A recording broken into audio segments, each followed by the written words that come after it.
Helter-skelter. Two words that defined one of the darkest and most infamous chapters in American criminal history. Two words that sold millions of books, shaped a sensational trial, and convinced the world it understood exactly what the Manson family was and why they killed. For nearly 6 decades, that has been the accepted narrative. And for a long time, I believed it too. Then I started asking different questions. I spent 3 years researching and writing my book, The Manson Family: More to the Story, because I believed the real truth was buried underneath that narrative. I discovered that before the verdicts, before the trials, before the arrests in Death Valley, and long before the killings in the summer swelter of 1969, they were just young people in a turbulent era, seekers, drifters, believers, drawn toward something that felt, in those early days, like the most beautiful thing they'd ever experienced. This podcast is that story. Charles Manson had $35 in his pocket, carried a flimsy suitcase, and his guitar was strung across his back the day of his release. He also had the phone number for Kaufman's friend at Universal Studios, but Charlie didn't call that producer. Instead, a trucker gave him a lift from the ferry slip.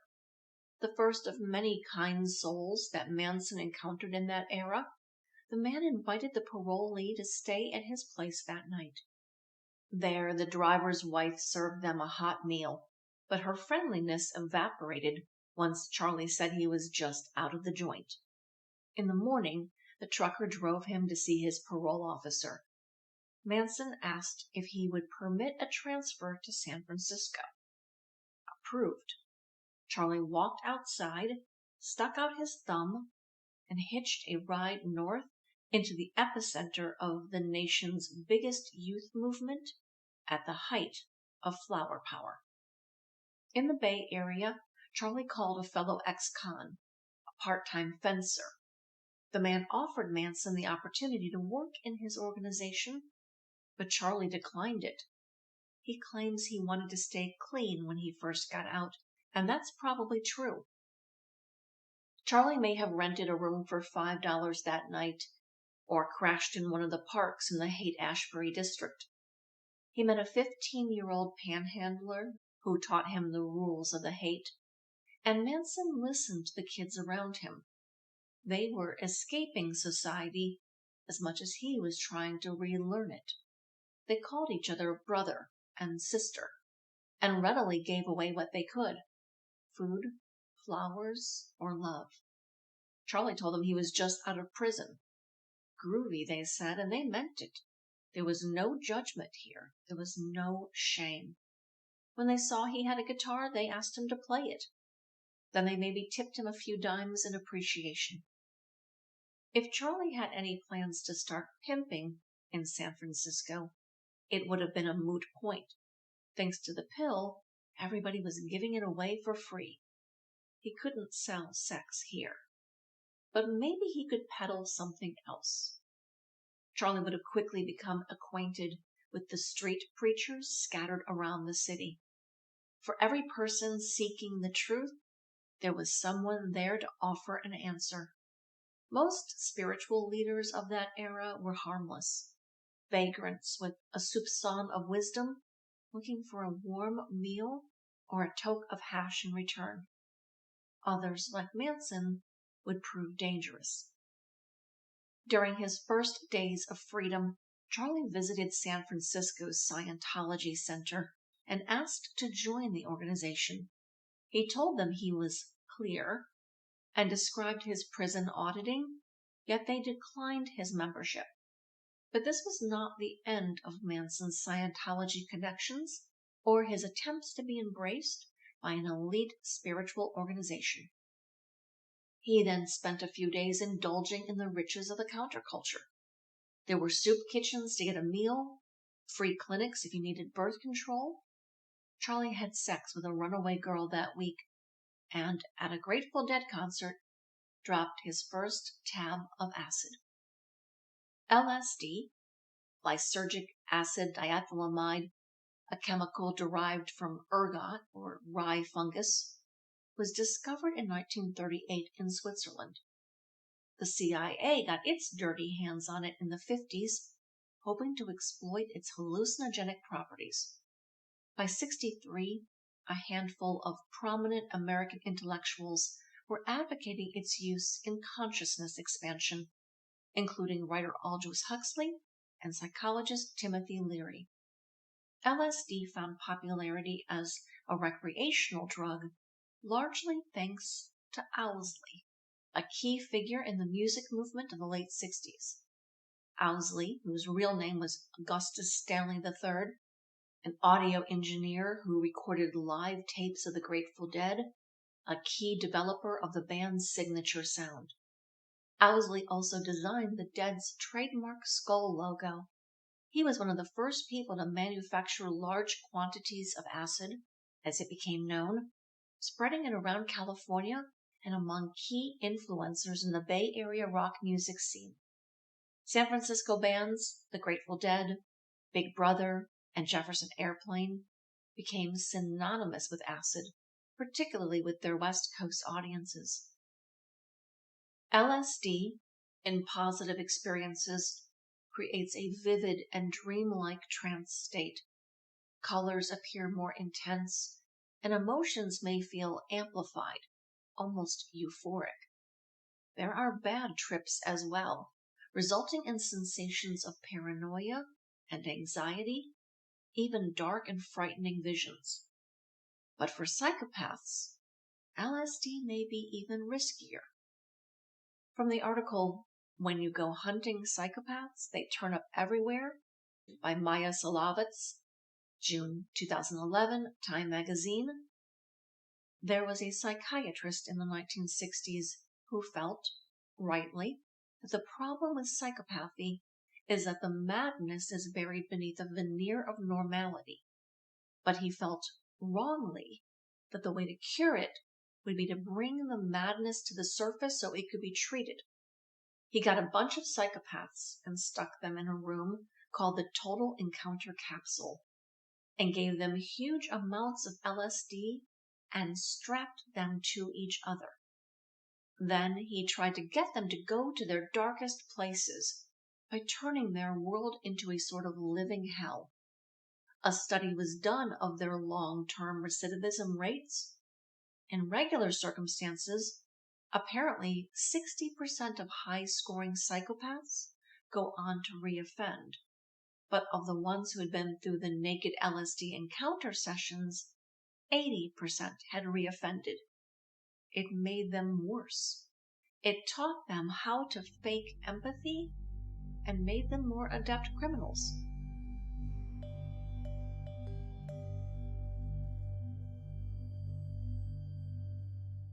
Charlie had a good first acid trip, grooving to the dark light show at the Dead concert. He continued to use LSD himself and as a tool in breaking down the egos of the young people that flocked to him the next 2 years. But this explanation of faked empathy, of mirrored behavior, is Manson to a T. Everyone who came to him felt that he was looking deeply into their soul. Each believed he valued the same things they did, and that Charlie was the only one who cared about them. It's how he got those kids to kill for him. By the way, the difference between a psychopath and sociopath is loosely defined by degree. A sociopath has less empathy for others, but can usually hide their feelings. A psychopath cannot easily fake empathy and is more likely to be violent. Manson was labeled a sociopath for much of his life, but evidence shows that he may have been a psychopath. Manson's parole officer in the Bay Area was Roger Smith. Smith occasionally officed at the Haight-Ashbury Free Clinic, a facility that Manson and his family used frequently over the next couple years. Smith, quoted in the December 19, 1969 article in Life magazine, The Wreck of a Monstrous Family, explained that Charlie was the most hostile parolee I've ever come across. He was totally upfront about it. He told me right off there was no way he could keep the terms of his parole. He was headed back to the joint, and there was no way out of it. San Francisco, in spring of 1967, was a virtual paradise for young people in search of experience. There were bohemians and beatniks, flower children, and more do-gooders than you could count. If you were hungry, you found your way to the Diggers, a collective of street performers who provided meals to lost souls. Charlie got the idea of dumpster diving for groceries from the Diggers, who, like the family, made women do the lion's share of this humbling work. Manson wouldn't have just found himself welcomed in the Haight that season. He would have been celebrated, and he was. He also could have looked around and found others that he might have followed, wise men and women who gave of advice freely. But Charlie was done being told what to do. Still, this author believes that Charlie didn't walk out of jail intending to commit mass murder. That spring, he simply wanted to partake in all the wild shit that lay before him. The freedom, the pussy, the trips, and all he missed out on during his years of incarceration. But deep down, he was resentful at those who had withheld it. That included law enforcement, those in wealth and privilege, even his own family. Charlie could have emerged from prison into fucking Xanadu and rejected it in favor of his own petty bullshit. His vengeance was a time bomb inside of him that would eventually explode. Even he likely had no idea of its potency.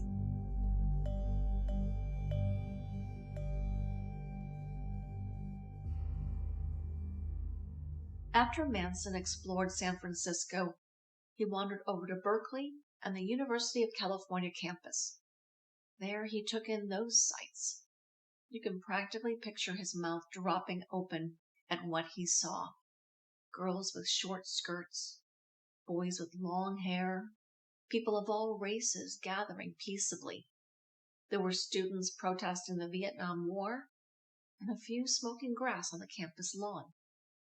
It was at Berkeley that he met Mary Brunner. Mary was a 23-year-old assistant librarian. She moved to California from Eau Claire, Wisconsin, 2 summers before. The eldest of 4 children, born to George and Elsie Bruner, good Midwestern Lutheran folk, Mary was scholarly and quiet. She was walking her poodle in the park the day she met Manson. He pretended to kick her dog, and Mary got defensive. But when Charlie grew playful, she let down her guard. Slim, with strawberry blonde hair and a square jaw, Mary Teresa Bruner wore a prim, buttoned-up shirt and nerdy glasses. She didn't look like the kind of young woman who would be attracted to an ex-convict. Mary was intelligent and kind, though, and a short chat between the two softened her heart. She'd made few friends since moving to California and left behind a fiancé at the University of Wisconsin. Her fiancé, a fellow student, was poised to take a position at the school. Mary could easily have fit into the role of faculty wife, but she wanted more. She broke off her engagement and applied for a library position at UC Berkeley. She rented a 1-bedroom apartment where she spent evenings alone with her dog Muffet. It was a lonely life for someone who had obviously left home with big dreams. She was also passionate about the environment. Mary grew up in a mid-sized town bordered by the natural world, meadows, rivers, and forests. She believed the earth was a gift for humans to enjoy, but also to preserve. Much of Manson's later environmentalism came from hearing Mary talk about the sanctity of the pristine land that humans must steward for future generations. Mary, in turn, listened to Charlie's sob story and kindly offered him her sofa that night. When they got to her apartment, he hit on her, but Mary firmly told him no. She offered friendship, nothing more. He didn't abuse her generosity that night, but when she left for work in the morning, he stepped out to retrieve his belongings. When Mary returned from the library that night, Charlie and everything he owned stood in her living room. He promised to help her out, give her rent money, keep any bad guys away, and not bother her for sex, like any good pimp initially would. Mary agreed to these terms, and according to all accounts, they got on quite well together. These were the first really intellectual conversations that Manson ever had with a woman, and Mary was equally well-spoken and an attentive listener.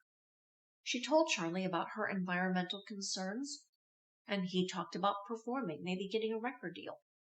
He also told her about his past, and Mary did not judge, though nothing in her prior experience had exposed her to the kind of prison tales Charlie liked to tell.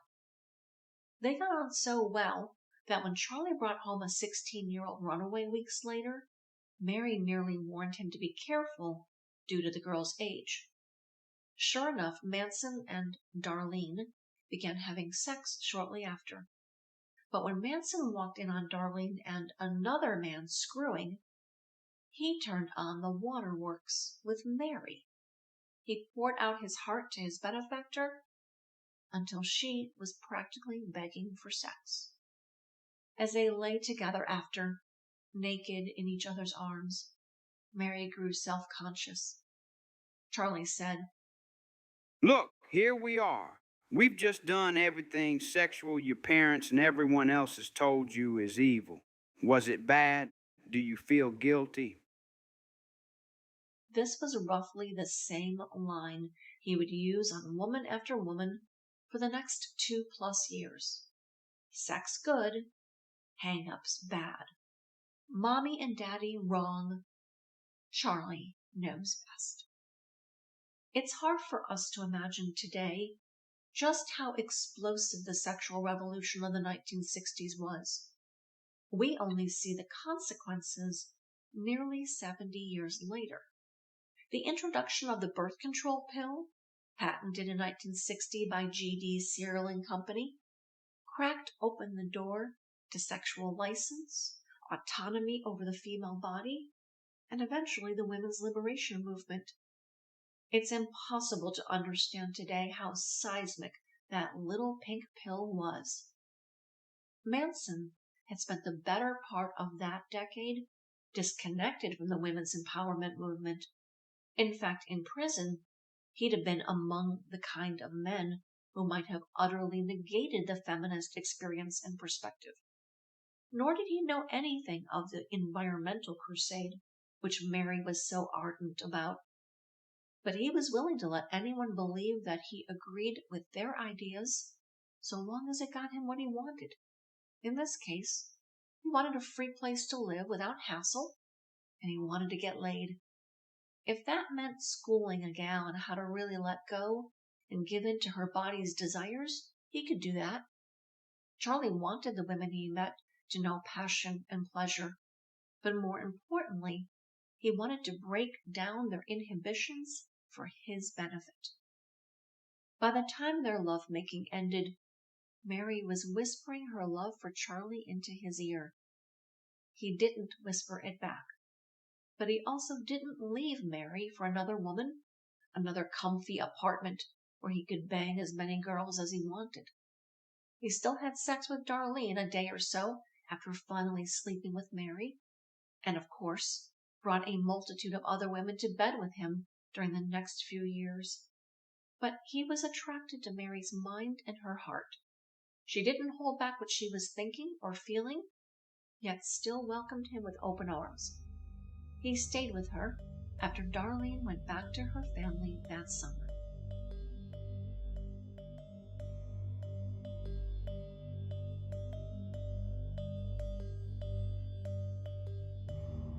Thank you for listening to the Manson family, more to the story. In this podcast, we focus on peeling back the layers, one chapter at a time, in order to demystify the family and destroy the myths that leave us in the stone-cold dark.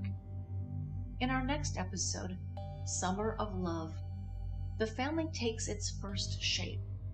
2 young women, a VW bus, and a man who understands exactly which buttons to press to make people need him.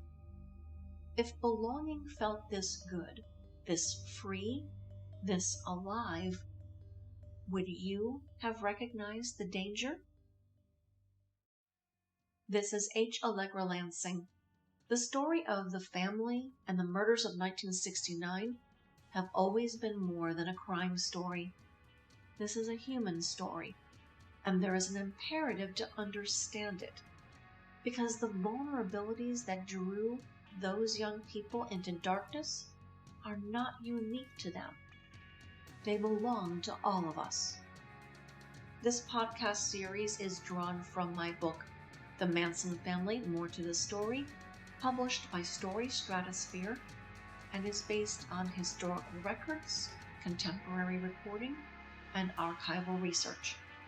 Citations for this episode can be found in the show notes. All writing and most narration by yours truly. Theme music is Masked by Silent Partner, with additional scoring from Echoes of Time by Kevin MacLeod.